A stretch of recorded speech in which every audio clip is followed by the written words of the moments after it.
Davos Davos Davos కొత్త ఏడాది తొలి నెల జనవరి వచ్చిందంటే చాలు స్విట్జర్లాండ్ లోని దావోస్ పేరు మార్మోగిపోతుంది.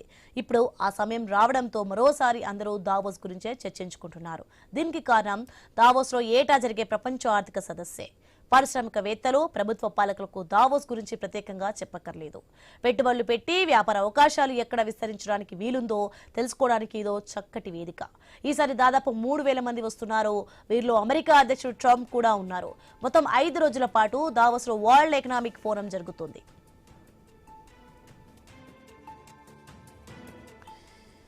రాజకీయ నేతలు దాదాపు 400 మంది వస్తుంటే వారిలో 64 మంది వివిధ దేశాధినేతలే.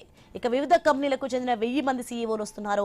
వాస్తవానికి దావోస్ మెగా సిటీ ఏమీ కాదు, చాలా చలి ప్రాంతం. శతాబ్దం క్రితం యూరోప్ లో టీబీ చాలా వేధిస్తే దావోస్ వలస వెళ్లారు జనాలు.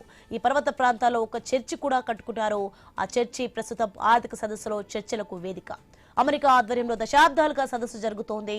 1970లో చర్చిని కూల్చి అపార్ట్మెంట్ నిర్మించాలని ప్రభుత్వం భావిస్తే స్థానికులు అడ్డుకున్నారు కూడా. అలాంటి చర్చి ప్రస్తుతం వారసత్వ సంపదగా మారింది.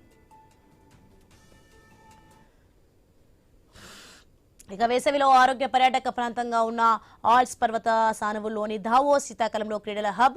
అలాంటి ప్రాంతం గత 5 దశాబ్దాలుగా ప్రపంచ ఆర్థిక వేదిక సదస్సుకు వేదికగా గుర్తింపు తెచ్చుకుంది.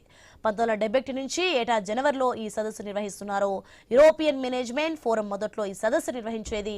అప్పట్లో WEF వ్యవస్థాపకుడు క్లాస్ స్వాబ్ 400 మంది యూరోప్ వ్యాపారవేత్తలను పిలిచి సమావేశం ఏర్పాటు చేశాడు. ఆ తర్వాత ప్రపంచ దేశాల నేతల ఆర్థిక చర్చలకు వేదికగా మారిపోయింది.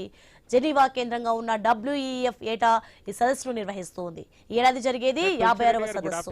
ఈ కార్యక్రమాన్ని కవర్ చేయడానికి 500 మంది జర్నలిస్టులు వస్తారంటే ఎంతటి ప్రాధాన్యం ఉందో అర్థం చేసుకోవచ్చు. గతంలో ఇక్కడ దేశాల మధ్య సంధి ఒప్పందాలు జరిగాయి. 1988లో గ్రీస్, తుర్కియేలు సంతకాలు చేశాయి. 1989లో ఉత్తర, దక్షిణ కొరియాలు తొలి మినిస్టీరియల్ సమావేశాన్ని దావోస్ లో నిర్వహించాయి.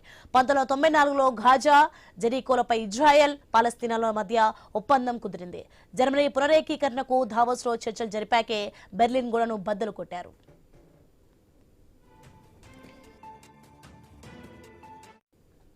ఇక 2001లో అమెరికాలో ఉగ్రదాడులు తరుణంలో ప్రపంచ ఆర్థిక సదస్సును 2002లో దావోస్ నుంచి న్యూయార్క్ తరలించారు. ఇక 2021లో కరోనా వల్ల వర్చువల్ గా నిర్వహిస్తే 2022లో జనవరి నుంచి మే నెలకు సదస్సును వాయిదా వేశారు. ప్రపంచం మొత్తం చూసే దావోస్ లో వసతి పెద్ద సమస్యే, కనీస సౌకర్యాలు తక్కువే. సమీపంలోని క్లోస్టర్స్, డార్ఫ్లతో కలిపితే 10 మధ్య స్థాయి, 40 చిన్న స్థాయి హోటళ్లున్నాయి. ఈ 5 రోజులు ఇవన్నీ కిక్కిరిసి కనిపిస్తాయి. ప్రపంచ వ్యాప్తంగా ప్రముఖులు వస్తుండటంతో దావోస్ పర్యాటక సదస్సుకు 5,000 మందితో గట్టి భద్రత ఏర్పాటు చేశారు. ఏఐతో పనిచేసే డ్రోన్లను దించారు. స్పైవేర్లను, చొరబాట్లను అడ్డుకోవడానికి ప్రత్యేక పరికరాలను వినియోగిస్తున్నారు.